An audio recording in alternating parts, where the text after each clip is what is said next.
SMART goals tell you what to achieve, but how do you actually make it happen?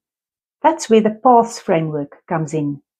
P stands for Plan-Specific Action Steps, where you break down intimidating goals into a sequence of concrete actions.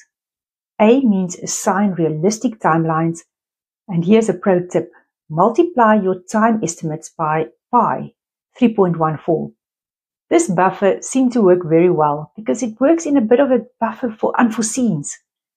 T is tackle knowledge gaps, where you identify skills, resources, or support that you need for each step.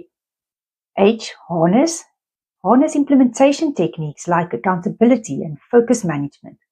One of my favorite techniques is implementation intentions, where I make statements beforehand. If I find myself procrastinating on data analysis, then I will break down the next step into a 30-minute focused task.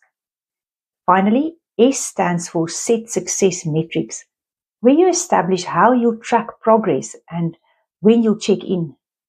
When combined with SMART goals, the PATHS framework transforms research from overwhelming to manageable. Have a look in the description box below this video and find the link to the full blog post that explains these two frameworks and how they work in the research context.